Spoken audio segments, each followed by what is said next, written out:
South Sudan crisis. Kenya and Ethiopia leaders in Juba for talks. The leaders of two of South Sudan's neighbors, Kenya and Ethiopia, have arrived in the capital, Juba, in an attempt to halt fighting there. Thousands of people are feared dead in violence that began 11 days ago and has raised fears of a civil war.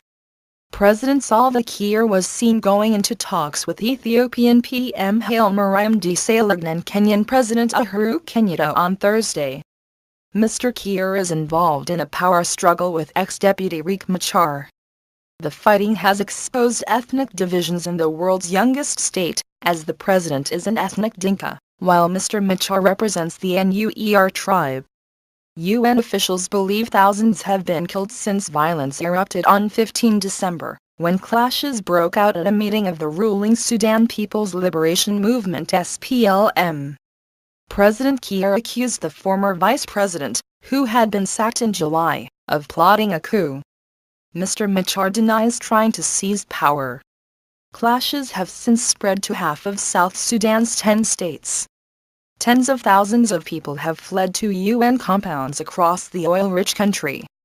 The UN Security Council has decided to boost the existing UN force and miss of around 7,000 peacekeepers and police to about 14,000.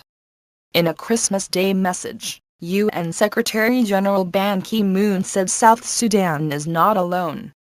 President Kenyatta, current head of the East African Community, was met by senior government officials as he arrived in Juba shortly before 10:07 GMT, Kenyan media reported.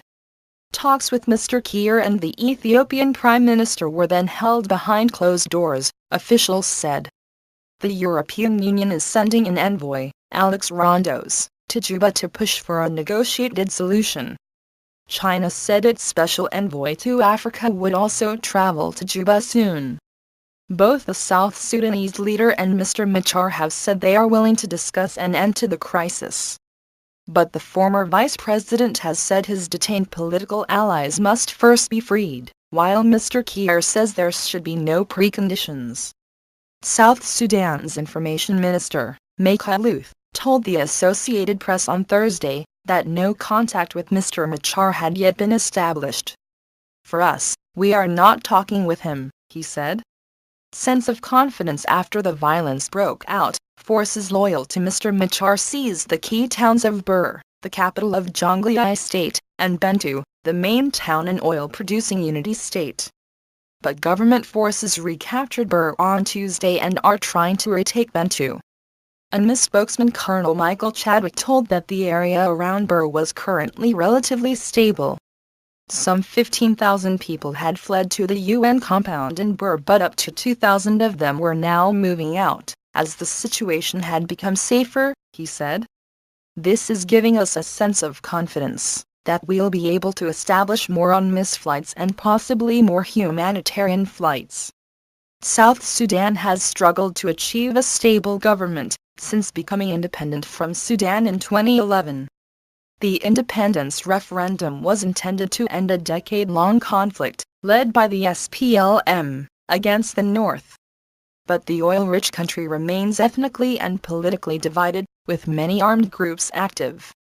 After a peace deal was signed in 2005, the Southern Rebel Group appointed Mr. Machar as vice president of the South Sudan Regional Government, a position he retained after independence in 2011 until he was dropped in July.